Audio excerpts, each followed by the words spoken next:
अस्सलाम वालेकुम कना कना लेबगे लाइक ना तुम थोक चरमगे यूट्यूब से बेरा अमा थांग बमा इतौ तौदा नुआई खिद्रेदा सीजन से ngasi yung halamni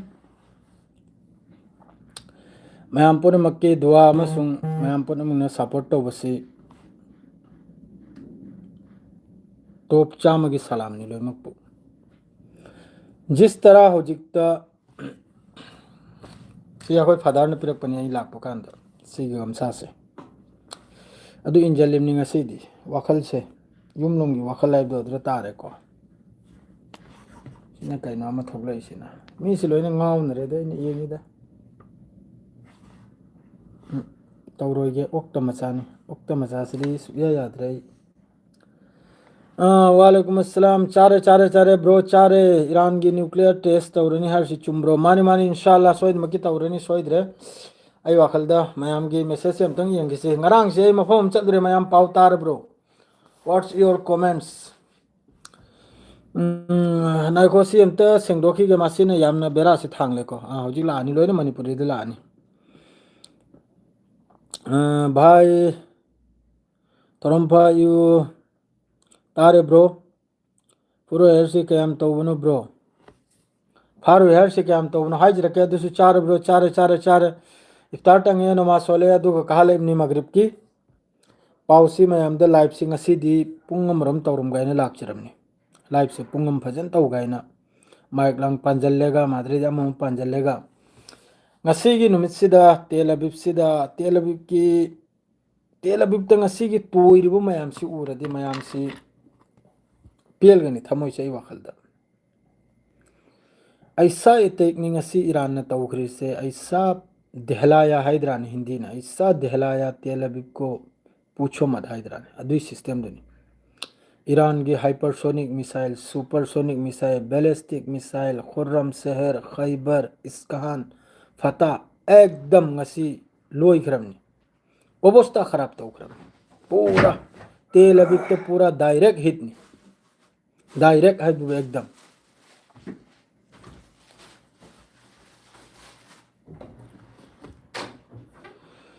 live यामना थेंगे कईगनो live सी नमाज सोलेगा तब निंगना मीम सु मखादा फंगनमदना दुगसु सलाम दुआ दु तौनरम ले अदुननि मिनिट 5 तरा तब कृसे नत्रदि असाई पुंग तरुक मिनिट 5 दना नमाज का लोरमी अदरा दुम थोगलकनि नाबा 15-20 मिनिट तब खरे मैं मरो भी यादे होजिकता याम कन्ना अमेरिका अमसुंग इजराइल ना होजिक तान रिसिनबु सी अमेरिका की तरफ तगी निको स्टेटमेंट से मखोइना तान रिसिनबु होजिक अमेरिका मनुंग सिदे चाउरबा थबक अम थोखलबा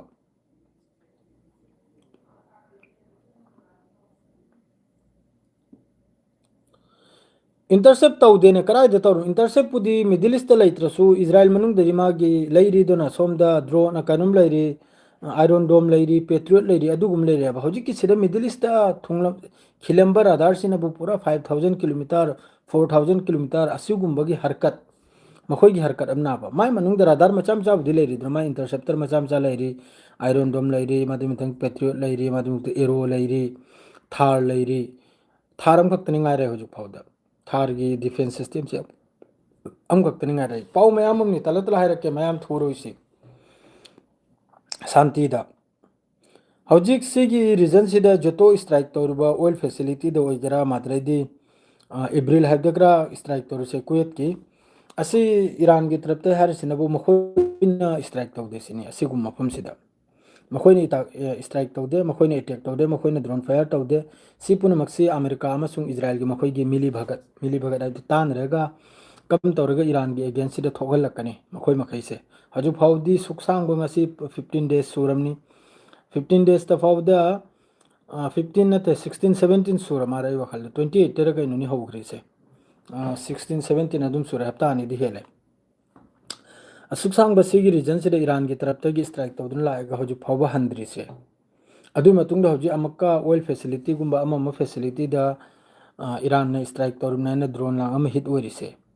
सोम की तरफ ते सुया यादाबा सिदा लैरिबा रीजन कंट्री मखैसनि यादाबा ब्रो ngasi मणिपुर की मफम अयामबदा अखाक अराव एस याम नुंगाइते आई वीडियो थेंगरमिने लेन खुता दो याम साथेने कीबगी खुतानी अदुना हिफाजत लेबु मयाम पुनमक दुआ हमेशा तौरिमनी अल्लाह न लोइमकपु टेक कायदे बिदा लेरिबा मियोय पुनमकपु सेफ्टी दे थंबी बायना हमेशा निरिमनी यामन नुंगाइते हौजिकी लेन खुतादुरी पुरा सोरोक राक तो पुंगोंगोई को मणिपुर लोन मादुगा अखोय कसार लोमदसो असा यांगोंदा हारकपनि याम कन्ना पुंगोंगदई फोन तो याबने याम कन्ना नोंगलै नोंसित माद्रेदि अखाक अरावसे याम कन तवेना अदुना सेफ मफम द लेबिउ मयाम पुनमक हजि नोंजु नोंसा अखाक पक्रायर सिदि मफम नाइदम नाबा अदुना अखाक पसिनि लोमते ना कनुम कीरिसे अदुना सेक्शन व्यू थोपि लाकपि गुनु नोंगलांग चुरदी अदु खक्तनि आइगी वाइबु दुआदी हमेशा लोइमक किदमक्ता जिस तरह नखोय मखैना आइगी दमक्ते दुआ तौरि दुम ngaranggi wathoktuda हमेशा पुंसि जुपु कावबु ngamgani नत्रे असिदा सोमदगी मियोय खरना दुम करी हानि को मोहइदो अस्सलाम वालेकुम ब्रो ngasi ब्रो गी पाउ ताब यामनु नुंगाई अदुबु ईरान गी मरु ओइबा पाउसु लोइना हाजिरके कलीम सना तोंबा मेसेज से लागमन खरे अदुना ने ई मेसेज से पाब ngamdre अदुना नि मया मरु बियादे मेसेज से लहौद बियादे मरु ओइबा हाइबु ngasi गी असाई जोहरदगी हजुक फाउबदे जिस तरह ईरान ना तेलबिब तो मखोयगी एक नंबर दा मखोयगी एयर डिफेंस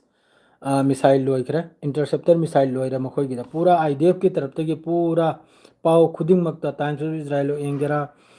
माद्रेदी मखोयगी न्यूयॉर्क टाइम्स एंगेरा माद्रेदी द क्रेडल एंगेरा लोइमक्ता यावरमनिको मखोयगी हजुकता इंटरसेप्टर सी शॉर्ट ओइ राइब से लई राइब से अमेरिका दा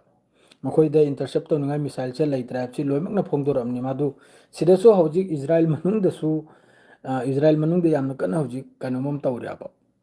अखोय प्रोटेस्ट अम तौरियाबा अदुम तौदना अमेरिका से प्रोटेस्ट तौरियाबा निंग मांग एंगदबिदा करिगिनो ईरान दे चांगुरसाने ईरान दी हौजिक सुमागी 10% 15% लुंतनी मिसाइल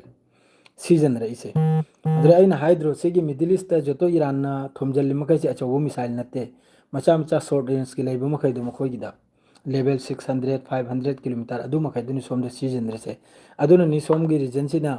मिसाइल कुल इंटरसेप्ट तौरे ड्रोन कुल इंटरसेप्ट तौरायना इंटरसेप्ट तौदा साइ खर्चो ओरिद्रे अदुरी खंगदे अदु हिसाब त्रि मखोय दोरी दाबा इंटरसेप्ट तौ याइना खुबाक थिलिमना पुंग थिलिमना बा ईरान ना कापचलक पै खोयना लौथ्रा हाइखिदना अदु तौरिदु असाइगी मतिक चाबा मिसाइल दु तौरदि फैयाबा ईरान गी गुदाम द तादना लैबा short range missile short range drone बुदी आयामबदा ईरान दगी शहीद 136 अमसुंग 110 असिनी सीजनरीसे अदुगा मिसाइल नबु हानगी स्टॉक लेबो मखैदुनाबा ईरान हौजिक सीजनदना हौजिक सिगी रीजन से लान तौरि मखैसे अमेरिका की बेस ओइगेरा माद्रे डायरेक्ट ईरान की तरफ तगी अतै अतै मफम नते बिदा हौजिकी कनोग्रा मखोयगी राडार करा थुवाइख्रिदो शहीद 136 ड्रोन आइने हिट ओइख्रिमनि हौजिकी जॉर्डन द लेरिबा राडार अदरेदी कतर द लेरिबा मखोयगी राडार मखैदो शहीद आइने थुवाइख्रिमनि डिस्ट्रॉय तौख्रिमनि अब्बास खान पाव नुआई ब्रो सी अरब पुलिस नत्तेदा कनुमननि मखोयगी इंटेलिजेंस हाइना मखोयगी अलोटपा खुफिया हाइना लेत्राने अदुगिदुना साइगी कनागुमना कंप्लेन कुंबकरा तौजलब्रा करिनो खंगदेको पेज अमसुंग यूट्यूब चैनल से अदुगी हजिकता मखोयना वीडियो अमानि खक्तंग ट्रांसलेट तौरगा येंबगी वानिदा करि हाइनो करिनो करमनो हाइना अदो अखोयगी अदुम ऑफिस की मी मखै लागलेगने अदुम वादो क्लियर तौथोक्लमे अदु दुश्मन मयाम लेरिमनिदुना कंप्लेन तौरमबसु मयाम यावरमगनि अमम तौरमबसु यावरमगनि माद्रेदी मखोयगी दिसिदा लिंगलांग थादना थमयाबने जसाम तौरसु असिगुम्बा नंबर सिदा कंप्लेन तौबिरो अदु तौबिरो आइना अदुगुम्बा मयाम सिदा पिथोक्तना लयाबा करिगुम्बा एक्टिविस्ट ओइबा तारगदि जसा पोट अमदा जसा फत्ता थबुक अमदा अदुरदि मखोयदा कांटेक्ट तौहाइना सिदा मखोयगी नंबर पिथोक्तना थमेबा अदुगुम्बा मरमना अदु कासनते अदु लोइखरे अदु अरांग नुमदांग अदुम लोइदना लागले चाक हौबै मतम फाउदा अदुम लोइदना लाखरा अरांगिदो अखोय मी मखै लागलेगा गवर्नमेंट का मरी लेनबा मी मखै कंपनी द लेरिमना जसा कंपनी दसु अदुगा अदुम लाएगा वादो अदुम मखोय का हाइनरगा मखोय मरोंदुरी कनान लौखतपा ngmgani माद्रेदी मोबाइल टोबाइल पीदना येंगले माद्रेदी चलो हाइना अदुम लाखले चेम फक्त साइन तो होई लोइरा अदु खक्तनी वीडियो सेमगुनो अमा तौगुनो करिमता हाइदे बेंजामिन नेतन्याहू गिसु मयाम से हाइबिरके आई मादुगी पाउदुसु सेंगदोक्चरके बेंजामिन नेतन्याहू से लोइमक तमासितगिनी हौजिक माइके मेरिदे बेंजामिन नेतन्याहू से सीरे मादुगा महोइगा मागा लोइनबा चौचौ ऑफिसर कयामसु सीरायना एक स्टडी सी खक्तनी को ट्विटर ददी बस ओनली फॉर अयुक्तगी लौरांग फाउबा सी खक्तनी मोंगी हिंदल कयाना अचौब हिंदल यावरी मचा हिंदल यावरी दाबी तौदना फाव हारी कसमकिरा चादना फाव हारी नेतन्याहू से सीखरायना सीखराइबसी मखोइना जिस्त्रा हाइनिंगिदुरगिसु हेना ईरान हेना असिगी पावसी लाउथोकनिंगिमने ईरान की मेन टारगेट ती माने करेदी अंगांग हतखिबा चिल्ड्रन 165 अंगांग स्कूल अमदा अहांबगी निमित्त स्ट्राइक तौरग हतखिबा अदुगुंबगी बदला हलगनाइननी हौजी ईरान की तरफ तगी लेत्तबी काबे भाई अदुगी बदलानी ईरान की तरफ तगी 54 सुबो वेबनी हौजी लहर हाइबे तारे 54 सुबो लहरनी हौजी ईरान की तरफ तगी कापचलखरिबा है असिदा मखोइना असि कापचलिम पुनमक्सिदा अंगांग सिग्रमाइदुगी ममिंग मथासि लोइना नपे कापचलिमनि अदुगी बदलाने हैना माद्रेदी मखोइगी मकोक चिंगबा लीडर क्या सिगिबदो अदु मखैगी बदलाने हैना अदु ओइरगसु मा सिबगी पाउसी ईरान की तरफ तगी ऑफिशियल ओइना अपडेट अमफाउ लाक्तरेबा असिनाबा मेन पॉइंट से मेन वासे सिनाबा करेदु ईरान सु जिस तरह हौजिक एक्स ता मयामना हाइदोइबा हम ईरान की तरफ तगी सु सिगी पाउसे हाइदोकनिंगना ब्रेकिंग न्यूज़ नेतन्याहू लैखिद्राइना अदु ईरान की तरफ तई करम पेपर दसु करम मीडिया दसु करम न्यूज़ दसु एंग ईरान की सुप्रीम लीडर लैखिदबदु मखोइगी नेशनल मीडिया चैनल दा ईरान की अदुर थोगलाइगा हाइरमिमनि ईरान की सुप्रीम लीडर लैखिद्रे शहीद ओइखराना अदुम तौदना हौजिक नेतन्याहू से लैतब तारगदि मीडिया पुनमक अदुमकपु अइना सिदा चांस ले हर से करिगनो हाइबदा हौजिक फाव मागी अतापता लैते मखोइतना हिंगी हाइरिम नाबने हवे फाव मा अतापता लेते एक नंबर दा माय मसानिपागी ट्विटर सु ngasi नुमित मंगानी तरुकनी सुरे पोस्ट अम तौद्रि नोमैदिंदा पोस्ट कुल कुंथ्रा तौरिमनाय मसानिपा से अदुसु ngasi नुमित मंगानी तरुकनी दे पोस्ट अम लैत्रे नेतन्याहू सु एक्टिव ओइद्रे हौजिक पोस्ट अमा खक्ता पोस्ट अम फावदा फबो अदरे जेसामा हौजिक ईरान की तरफ तगी मिसाइल हिट ओइफम मखैजे हानदि मा चटलेगा मफम दुरमक अदुरगी वीडियो क्रा फोटो क्रा खोइगी इंडिया की अमा हैने तौबै फिफम दने सेम टू सेम हाइगा मपा मचा क्रा माले हाइगी मोंग फोटो क्रा काबलेगा वीडियो शूट क्रा तौरगा आई चटली स्ट्राइक तौफमदा सिगुम्बा खोती ओइफमदा चटले हैने उहलबदो उहलक्त्राबा मासु हौजिककी हाइनबसिगी मतुंगदा अदुम लोइखरे अदुरा सक तौबगी अदुम लैरे एक नंबर दा दुई नंबर दा नबु मखोइगी लोमितेन चावबु मीटिंग फंबसिदा मखोइगी मियोय मंगा यावदाबा मखोइगी मुसाद की मकोक चिंगलबा अदि मतुंगदा नेतन्याहू मागी मयामबर मनावरा अदुगा मखोइगी एयर फोर्स की आईडीएफ की असिगुम्बा मकोक चिंगलबा जनरल कया ऑफिसर कया हुजिकी मीटिंग दुर यावखिदाबा अदुना मयाम सिना असाइगी 100% अक्ता हाइरिमना सीराइना कई मीटिंग दसु एटेन ओइद्रबा अदुई मथक्ता मंगानी तरुकनी दगी मा सोशल मीडिया दसु थोलक्त्रबा पोस्ट अमसु तरुक्त्रबा ट्विटर दा मचासु एक्टिव ओइरक्त्रबा असिगुम्बसिना खल्लेगा मयाम सिना अक्ता हाइरिमना मासे लैत्राइना तो मा लैत्रबदि अदुई मतुंग दसु अमक्का ईरान हाइरई माबु तानरे ना आईआरजीसी की तरफ तगी माबु इलिमेट तौबगीदमक्ता माबु हत्पगीदमक्ता ईरान की खुफिया एजेंसी वगैरह ईरान की मिसाइल वगैरह सी मागी लेफम खुदिंग तानरे आइना आईआरजीसी की तरफ तगी असाई नुंगथिलदा पावम थोकलेयाबा अदुनदी मखोइसु सीबगी खोतपगी पावसी मखोइसु फंगद्रियाबा ईरान सु ट्विटर ददी मयाममनि व्यू की दमक्ता फॉलो की दमक्ता मोंग मोंगिनी मोंग मोंगी एआई ने सेमनी खुद मंगा लोंगी खुद तरा लोलेन मोंग मोंगिनी अदो अखोइसु अदुम येगनिमनि मयामने जिस तरह तारिदो अदुम अखोइसु तारिमनि सीरायना अदुमपु मफमदगी कन्फर्म तौरक्त्रि फावबा सीराइबसे अखोइना हाइनिंगदाबा सीबोदी अखोइसु महाक्सी वार क्राइम नि एक नंबर दा दुई नंबर दा मिहत्पनी मिनुंग सिलै तमनी अदुगुमने ने अखोइसु थम्मिमनि अदुमकपु कन्फर्म दु ओइद्रिमनि सीराइबदो हाइदे अखोइसु कन्फर्म दु ओइदि अखोइसु सोइदम त्यान लाउथोरकनी दुई नंबर दा हौजी मखोइदा हौजी इंटरसेप्टर से सुप्लै लैत्रे इंटरसेप्टर हाइसी ईरान की तरफ तगी हौजी मिसाइल पुनमक हिट ओइरिमनि ईरान की तरफ तगी ड्रोन पुनमक हिट ओइरिमनि मखोइगी एयर बेस तो ओइगेरा अमेरिका की एयर बेस तो ओइगेरा इजराइल की तेल अविव तो ओइगेरा हाइफा दो ओइगेरा पी बीर सेबा दो ओइगेरा लोइमक्ता हिट ओइरिमनि अहोमदगी हिजबुल्लाह की तरफ तगी काबलक रॉकेट लोइमक्ता हिट ओइरिमनि ईरान की इजराइल की असिदा आईडीएफ ना हाइरिसिनबु याम साथिने शॉर्ट निसिनि मिसाइल से इंटरसेप्टर से शॉर्ट ओइबा तारदी ईरान ना कापनिंग मफमदा ईरान तौनिंग मफमदे अटैक से तौरिमनि हौजी ईरान की टारगेट पुनमक ईरान की अचौ अचौबा हौजिकी बैलिस्टिक मिसाइल खुर्रम शहर फता अदरे खैबर अदरेदी अतै अतै मिसाइल से इजराइल की मफम खुदिंगदा हिट ओइरिमनि पाउ मोइगी मिसाइल से इजराइल की मफम खुदिंगदा अदुना याम साथिने सोकपगी वानी इजराइल मनुंगदा अदुगा सीबगी सिरि महोइसिरि योत की फुरि लिटपनिना सीबगी पाउसी मखोइदो सोइ खक्तने हारिसे अदुगा अदुक सिरे सजु भाइरक्ते अदुमको जिस तरह ngasi ईरान हाइधग्रिबा बजाइग्रिबा है तेल अविवता हाइनिंगाइ तमनिंगाइ लेते माइकै मरिदा हाहाकारने लंबी शमशान ने मी पुनमक लंबी दम भाव उब नते हानदी स्ट्राइक मफम अमदो ओरदी मखोयगी रेस्क्यू टीम दो गाड़ी कुंथ्रा निफुग्रा हजिकते रेस्क्यू टीम ग्रा लाक्त्रे वात्रे लोइन मथवाई कन्नबदा हाहाकार ओइरे कबले करिगी लान तौरुनो हंगले पब्लिक ना हजिकी गवर्नमेंट आइदा हंगलाबा हजिकी लेरिबे नेतन्याहू सरकार आइदा हंगलाबा करिगिनो ईरान दे लान तौरु साइना अमेरिका दसु हंगलाबा करिगिनो नंगना स्ट्रेट ऑफ हार्मस सु एंगदबिदा माद्रेदी थाउ तेल की लंबी में एंगद्रिंगैदा इंतजाम हम तौद्रिंगैदा नंगना अटैक तौरु से करिगिनो आइना अदुना हजि अमेरिका साइ हाइबिदो इस अमेरिका मनुंग सिरा चौबा लान गुमम तौहल्लेगा मखोइन तौहल्लेगा अदुगा ईरान की मथक्ते इल्जाम से लगायरेगा कम न तौरगा अमेरिका से लिथोकपा हजिकी लान सिदगी अदैदी पाव खरमदनबु अमेरिका से सुंबु लिथोकपा ताखरेगदी इजराइल से मतमता लेहोरेनिदो इजराइल से मतमता लेहोब तारदी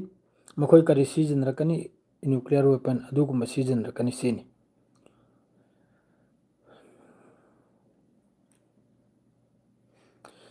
इजराइल की मरु ओइब जगह ददी मालंग तरंग सिद मरु ओइब जगह से सीनी मरु ओइब हाइबदुबु नंग हाइरि से ज्ञान तारे इजराइल की अवांग अवांग बिल्डिंग दे हिट ओइदे अवांग अवांग कनम दे हिट ओइदे असी हाइर बोरमुनि अय वखल दे जिस तरह ईरान मनुंग दा चाउना चाउना एक्सप्लोसिव ओइब अहम ओइदे ना हाइर बोरमुनि एंगु ईरान क्राहर से यामना साथीना यामना कुपना चखरब मिनी यामना कुपना चतखरब यामना एंगना लान तौब मियमनिको मखोइन चाही कुल दगिनी लांखलैसे ईरान की तरफ तगी इजराइल अमसुंग अमेरिका का लान तौनुबै लांगलैसे चाही कुल सूरे मखोइन लांगलैसे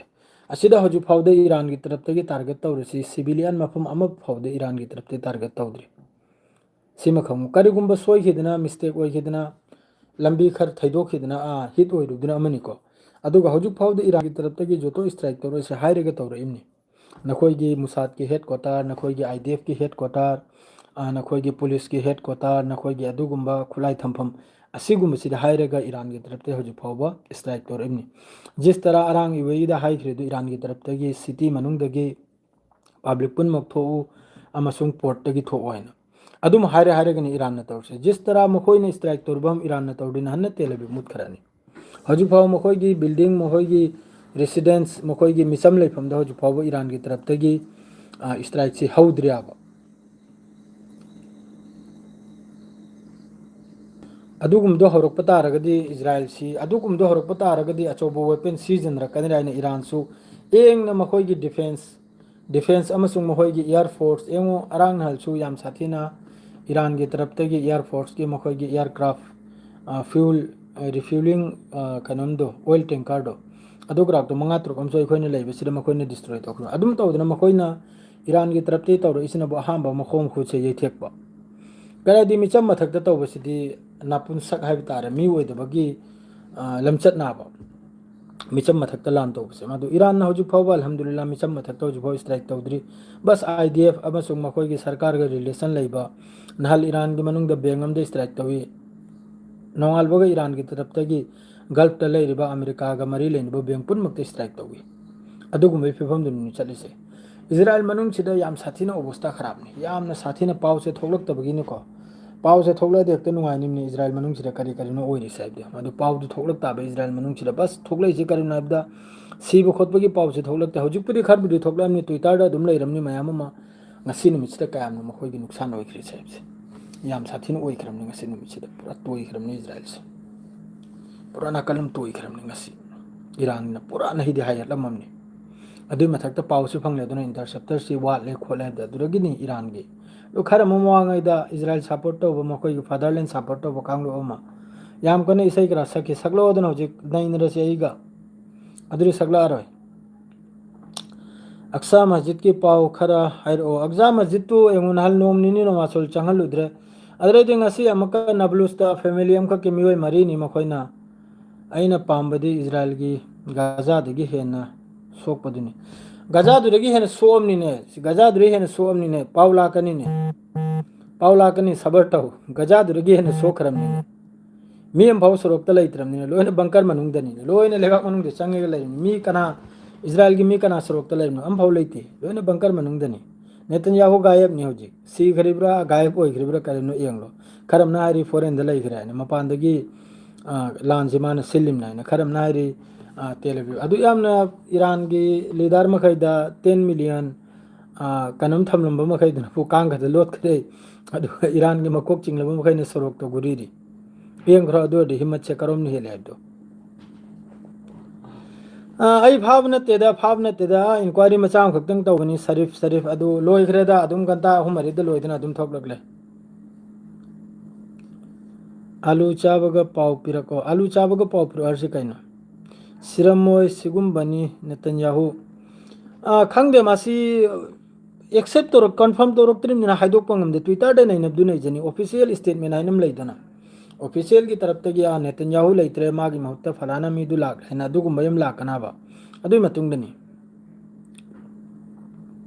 माद्रे हजिक्सिगी रीजन सिरे यामना कन्ना लान से तौनहलबगी इजराइल अमसुंग अमेरिका ना याम कन्ना ऑयल फैसिलिटी गुम्बा इलेक्ट्रिक फैसिलिटी गुम्बा वाटर फैसिलिटी गुम्बा याम कन्ना ड्रोन से कनम तौ याबने स्ट्राइक तौ याबने अदु ईरान की तरफ ते अदु पुनमक तो लोइने रिजेक्ट तौरमने कोई तरफ ते तौ दे आइन कोई तरफ ते तौ देसेनी ब्रो मैम अदुनि वारो बिबि आते करी युमनाक नो यामबस आई मोजिंग मयुमनी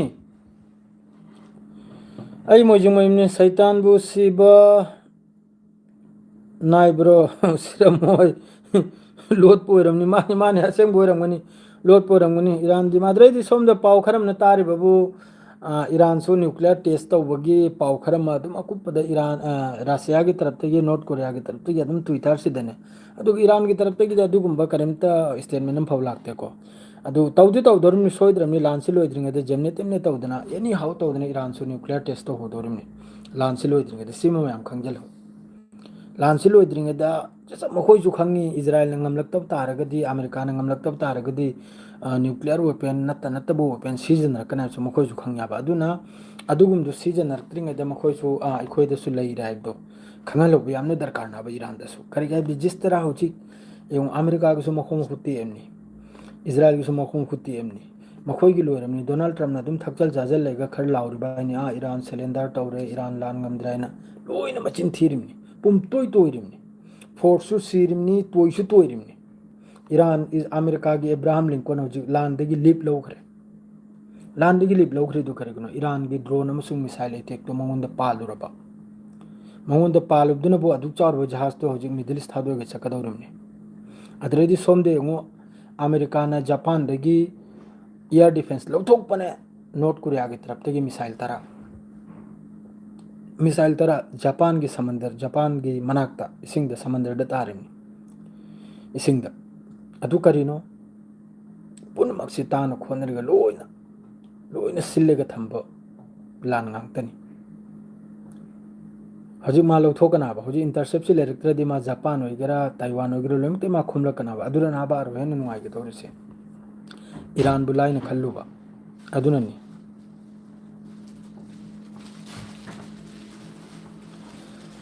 सीधी एंगो अरांगी न्यूज तसु नै नखरमनी सोमदगी जहाज अनी खक चढ़ल खिबदो जहाज अनी खक सोमदगी एलपीजी की चढ़ल के अदुना न्यूज ता यामना कन्ना नैनरमी मखोइगी जी न्यूज तगा माद्रेदी अमा न्यूज तगा अखोई इंडिया की नेवी की हजिक की जहाज थौरिदो अदुगी मागी दिमाग से यामना फै हाय एआई की अखोइगी इंटर कनम तौबदो अखोइगी लोकेशन ट्रैक तौबदो अदु बंद तौजल्लेगा स्ट्रेट ऑफ हार्मोस सिदगी यामना फजना लांथोरेमना हेंग्रा यामना कन्ना नैनरमी टीवी चैनल दा आई येंगिमनी यूट्यूब ता जी न्यूज 18 दा याम कन्ना नैनरमी माद्रेदी कनम दुबो सुम तप थपाग्रा तौदना अदुकुंबा पायलट तुनी अखोइना पामेसे अदुकुंबा जहाज थौबदनी पामेसे माग हिम्मत तारीफ ने किदना सोम द रिक्वेस्ट तौबगी मतुंगदा ईरान की तरफ तगी फरे जहाज अनिसि पूजग्राइन थादोरैबा एमबीसी की तरफ तगी अदुना बो सी जहाज थौरिबा कैप्टन दुगी मागी दिमाग की थबुकनी लोटना पुथोरेमना मचिन थीदना गुमरा सेमना सोमना बु लंबी द ngaire सोमना बु संथि योली चाक थोंबै दमकता हौजी आइगे लाइनरिबा मिसी अरांग फावबा गैस लांग दो ताइना माद्रे साइ पुंग होम खागी द मतु को फोन तरक मतु ना हारे ये गैस लैत्राइना अने कइना गैस लैत्रब्रांग बाबू लैत्रे द मादुम को वादे अखोइ सिंग थोंगाइना हम कमागे साइ की चमचागिरी दो अन भक्ति थबुक तम को तौरिबा लैत्रेदी साफ लैत्रा हाइदुना आइगे लैमिननि रांग तहले इनि मा सुति दगी न मतुना फोन तरक गैस लैत्रा हारिबा इना कोंगसिन मक तारिबा अइना हंगबदा लैत्रे सिंग लैदाय लैत्रे हाइदु फजना हाइदि द सिंग लै हाइने माना हारिबा एम ग्रोम होगी ब्रेन से क्या फजन वास तौग्रे पूरा लोइरमनी वास तौथोक्तना पूरा अखोइगी लोइरे संथीना संथीतनी अते करिमते यावदे मखोइगी संथी खक्तनी साफ वाने क्लियर वाने अदुना देश चलाइरमनी हौजिक याम कन्ना ट्रोल ओइरमनी वीडियो खर गतर की गैस तगी चाथोंग भाईना चालोल भाईना गतर की गैस तगी सिंपल तरीका इधर से होल करो बटन को पाइप लगाओ फिर गतर के ऊपर में रखो ऐसे फिर गैस जलाओ है ना अखोगी पीएम मोदी ने तौरमनी खंगबरा ने ऐसे होल करो और इसमें पाइप डालो और उसके बाद गतर के ऊपर में रखो फिर ऊपर में चाय बनाओ अदुगी याम कन्ना ट्रोल ओइरमनी हौजिक याम साथीना नेतन्याहू सीद्रसु नतई कयादी चारम लरोय खुद साफाओ तरुक फाख्रबनी माने अदुनी आइन हारसे मानी लेत्रे आने दग हाइदना अदुसु अमका साइगी मागी लेत्रे दो हाइनिंग खिदना मचिन सिदगी खंगिब्रने साइगी माने लेत्रे हाइबगा आइसु अमका लाउगदौरिबा खंगेदना आइसु अदुगुमदुदा ngairna मान लेत्रे मासु खंगी आइना लेत्रे हाइदि मान वाइले ने हाइबसे अदुना सिंगिदना लकड़ी है ना इन तोखत्रे हैं लकड़ी है हम लोग लकड़ी से ही बनाता है ना खंगिब्रने माने लेत्रे हाइबगा दे आइना हरकना बा और अनभक करवाइना आइना अमका खुमदौरिबा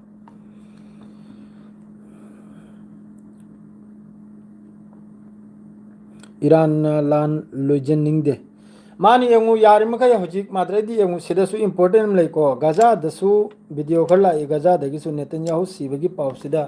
यामना कन्ना सेलिब्रेट तौबा गाजा मनुंगदे यामना कन्ना अल्लाह अकबर की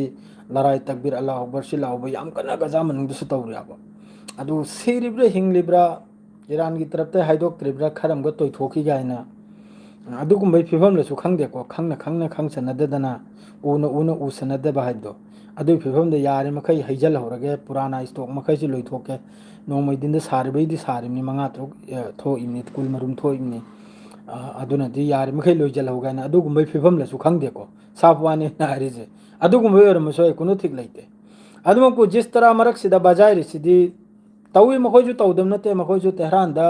माद्रे हौजिक मखैगी आइसलैंड दकरा मखैन तौखरेदो याम साथिन तौखरमनि स्ट्राइक अदु अर्सु जिस तरह हौजिक तेलबि त बाजाइरि सिदी ईरान न लोइरेदन अयोबिनी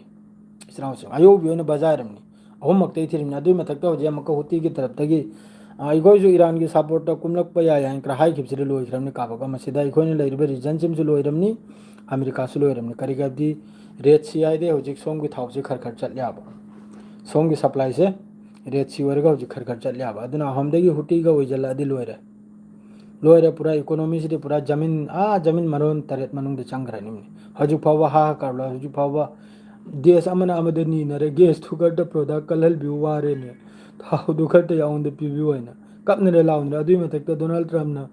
रशिया दे थाउलो हैना हाइदो खरे हजु लोइमुकपु येंग्रो सिरमदाइदा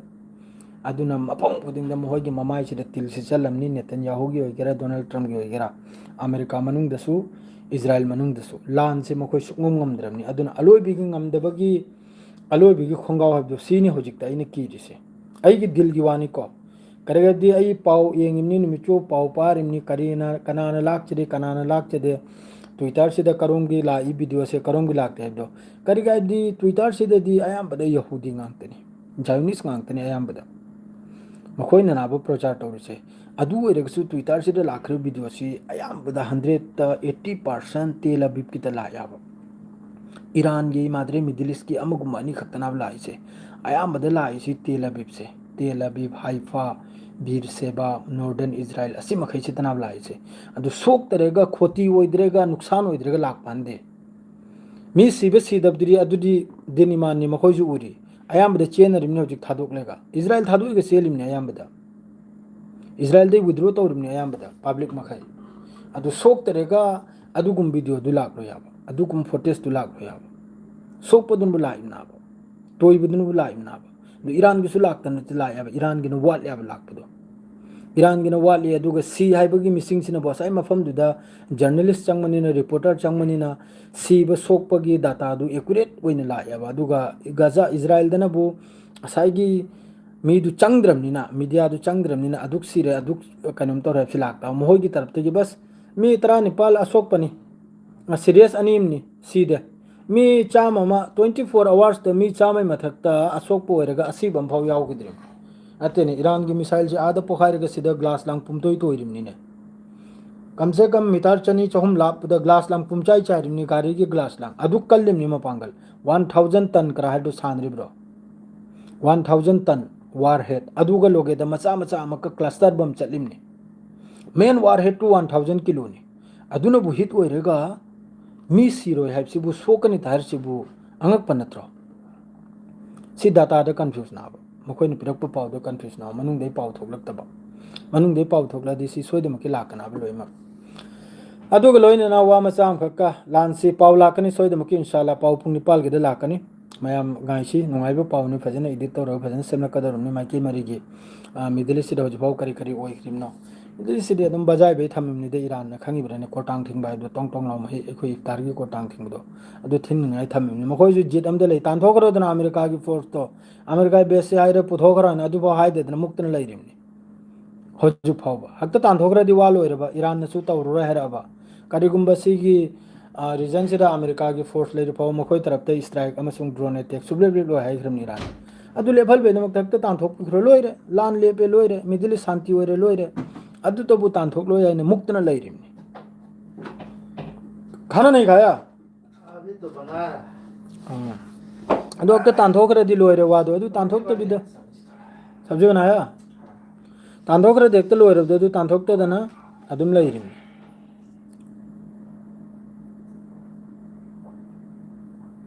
आज कितना तारीख है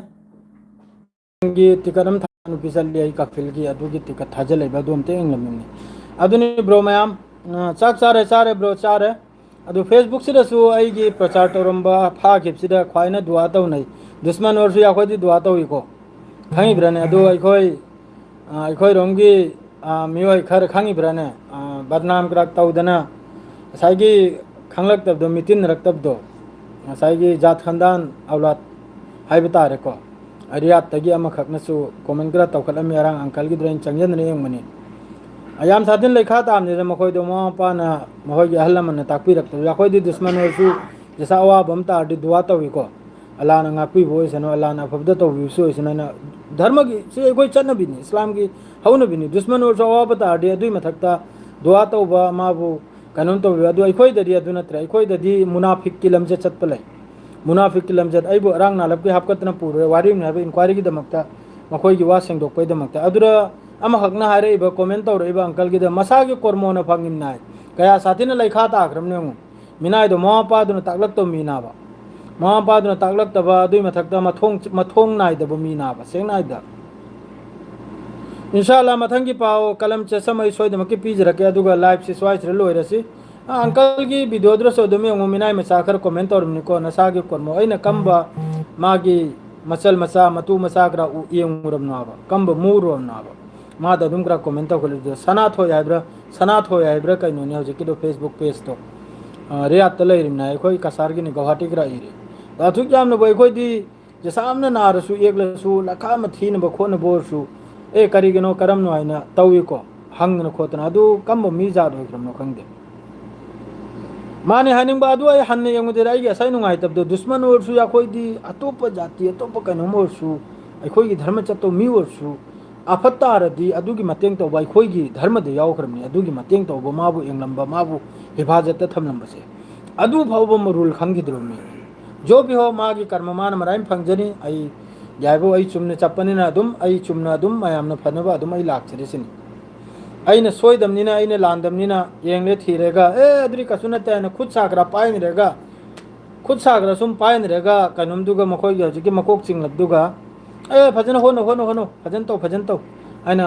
हाइरक पोत अदुनी दसी हारगे लोइजरे मथंगी पाउ इंशाल्लाह पुंग निपाल गिरे लाक्चगे सलाम अलैकुम।